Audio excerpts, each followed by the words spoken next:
Sir Galahad, the whole of London is looking for you. We mustn't delay. Sir Galahad, can you hear me? Sir Galahad. Be at ease, Nicola. All is fine. So you say, my friend. The council has declared martial law throughout the city. There is no telling when the authorities will decide to mount an offensive. Now is not the time for heroics. I would advise we follow Lady Lakshmi's lead and leave the city.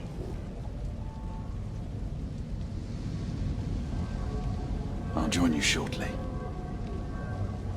And don't you know, I'm Galahad, no more.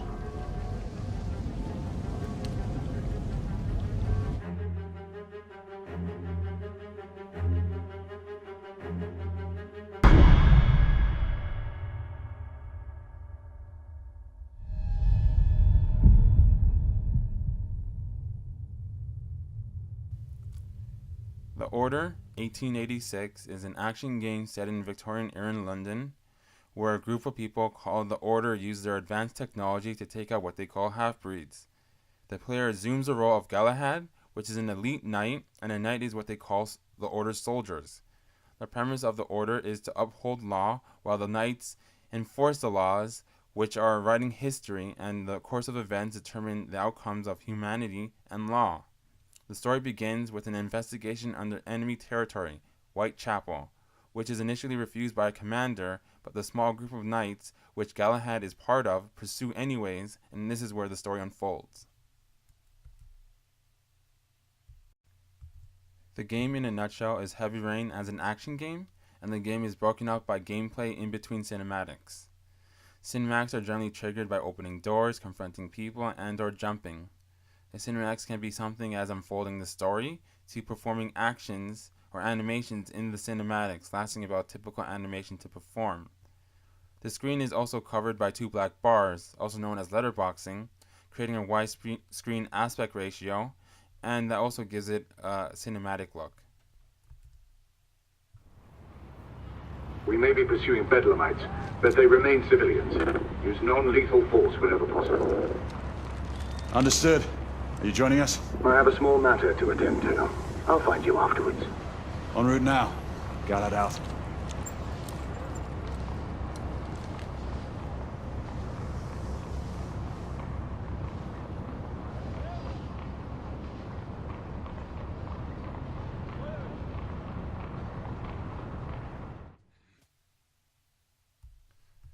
The bottom right displays a currently equipped weapon with magazines and clip, and the bar on the bottom is for something called Black Sight, used to take down multiple enemies at once. The square symbols beside the weapon's name represents the ammunition used when pressing the button on the right side of the square symbols. Lastly, health is represented by visual cues in the game. The darker the screen, the more you're wounded.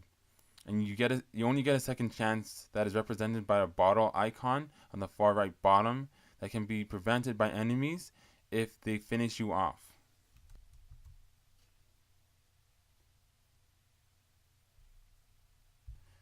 This game's all about the story. You can't skip any of the cinematics because knowing about the story is part of the reward. If you are a player more about getting from A to B, this game is not for you, since skipping the cinematics is like skipping parts of a film, defeating the purpose in the first place. While I'm on the story, playing through the game again, not only do you realize certain things that you may not have realized the first time, it can raise more possible questions that are not answered as far as I know within the game. When playing the game for the first time, the impression that the game can give is that it's a lot of cinematics and not much gameplay, but as you play through the game more, you start to realize the pattern, and the gameplay does extend, and the cinematics somewhat get shorter, sometimes get longer, depending on the beginning or ending of the chapter. But overall, the cinematics, it breaks up the gameplay, but the pacing of it is alright. It's just, which kind of leads into my next point, but overall, the pacing between the gameplay and cinematics, it's fine. It's a good pace. Another thing I want to mention about the pace is that the game's length is decent, because I think in order for a player to beat the game within 5 hours, it would have to be played on easy and like breezing through the game, because I played the game on hard and I relatively searched around and I beat it within like maybe 6, 7, maybe pushing it to 8. But overall, the game's length is decent, and I think it all depends on how hard the game mode is, because I tend to play games on hard to get the most out of the game, so it can force you to play the way it's meant to be played and to see how they handle difficulty.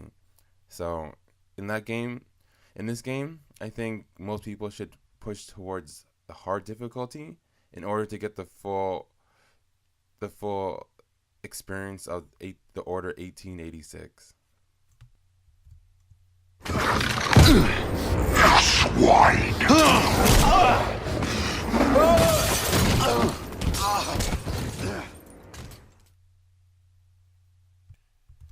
Part of the problem with this game, especially with an action game, the player is generally able to perform actions while playing, or what I like to call, for the sake of the video, gameplay cinematics, where the player maintains control while the events happen around the player.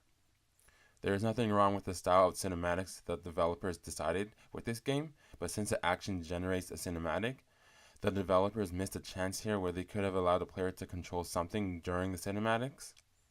The combat is open enough where the player is able to feel they have options when approaching combat situations, and for the most part, most developers don't get this wrong for the nature of combat. But since there is so much cinematics, some lasting a couple minutes or down to a couple of seconds, the player can be slightly disengaged, if not interested.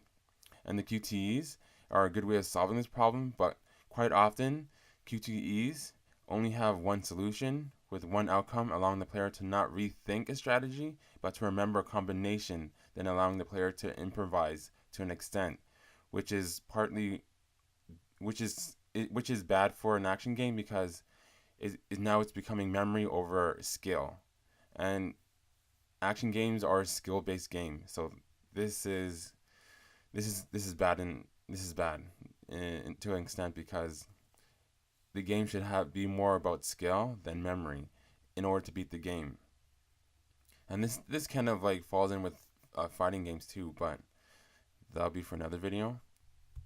Going back to the QTEs, there are parts in the game where the player is able to choose an action within the QTEs, sometimes 2 or 3 actions, and this can alleviate the singular solution that most of the QTEs have, but overall it's limited.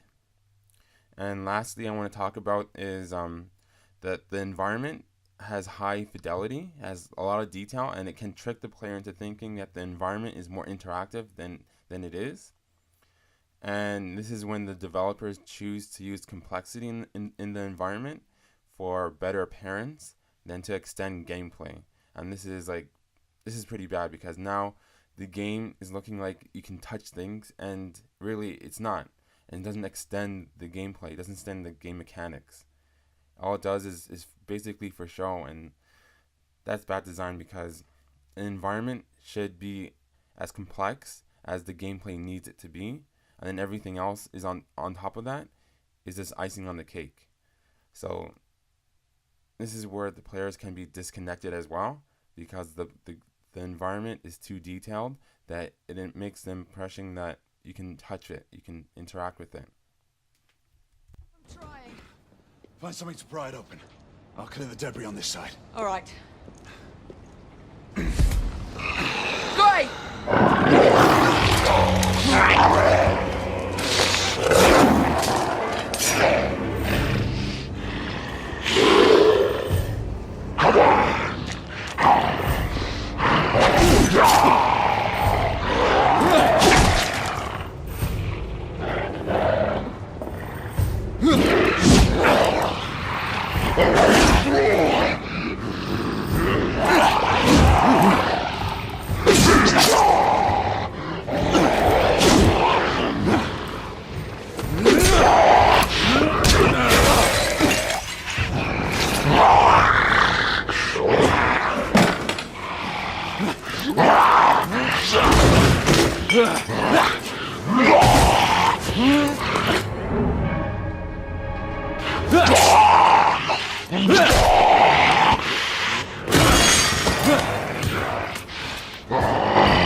So this is bleeding to my next point, is that yes, there's high fidelity, but then with that it comes with a high presentation level. And the game, it just looks beautiful. There's seamless transition from cinematics to gameplay, which is something I never seen before.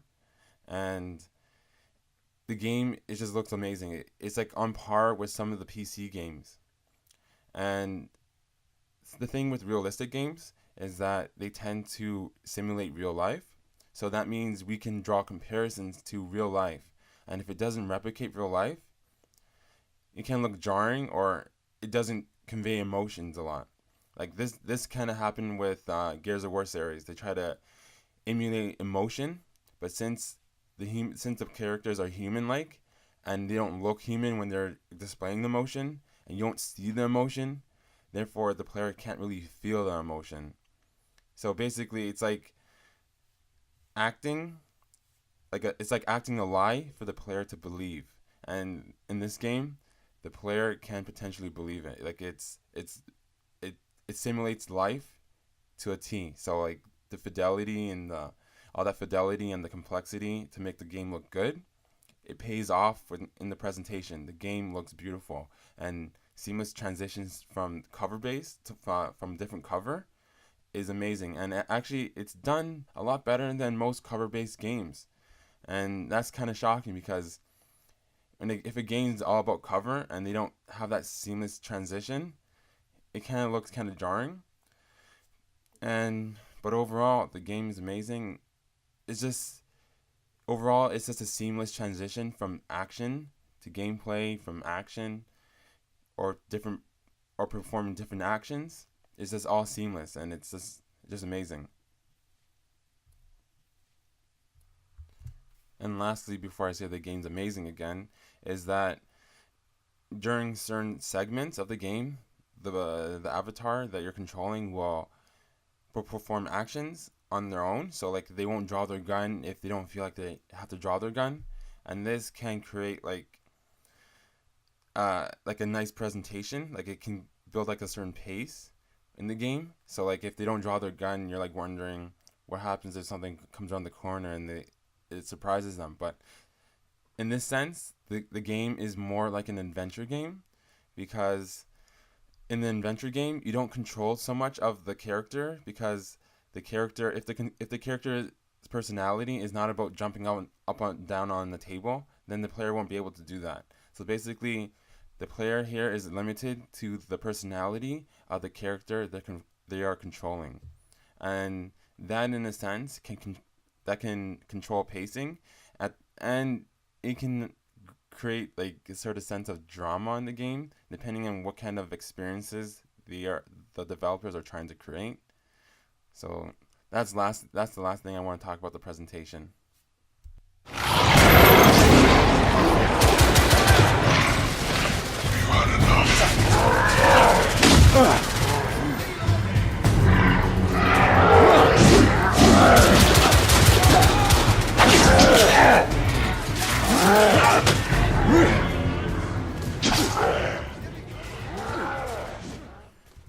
In the end, what brings this game down isn't the length, but for the fact that the cinematics come into play and the player decision or delusion of choice isn't there. There are many missed opportunities with this game. Like there's a couple of segments where the player has to investigate, but is over quickly. In my personal opinion, the game should have been designed as an adventure game or an action adventure game, and when encountering non-human players, the gameplay should have changed up considerably. It should have been like different pattern with each encounter or something. And now I can see that easily being implemented in the game, but I'm not sure what why it wasn't, but especially when the trailer is showing off like 4 characters fighting off non-human players, that looked amazing, and it could have been like a co-op experience. That's what it appeared to me, but this game has no co-op at all, but that doesn't bring down the game. But like when playing the game over again, there's a certain segment in the game that makes me ask more questions that I don't think is actually answered in the game with this particular cutscene here.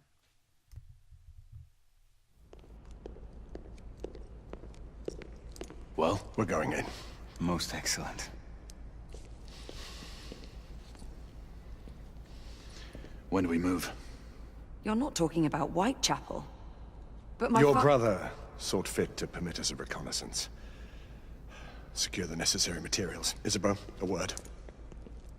Tell me, monsieur, about the Lord Chancellor. What is it, Marquis? Sir Lucan and Lady Igraine were adopted by him, yes? As they were. Why would he bring them into such struggle? Perhaps he wanted to regain a semblance of the humanity he lost. When time came to join the Order, the choice was theirs to make. Regardless, I would not wish this life on my children. Marquis.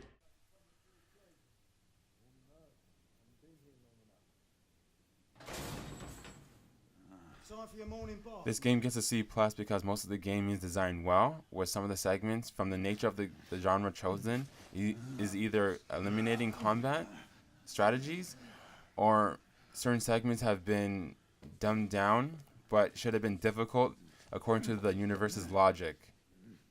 At this rate, I don't think he's going to last much longer.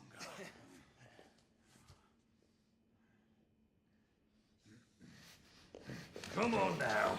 Just a few more steps.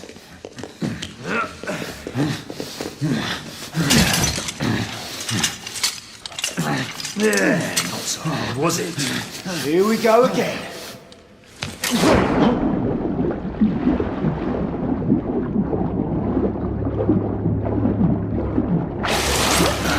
You about ready? These things take time. Put him back in.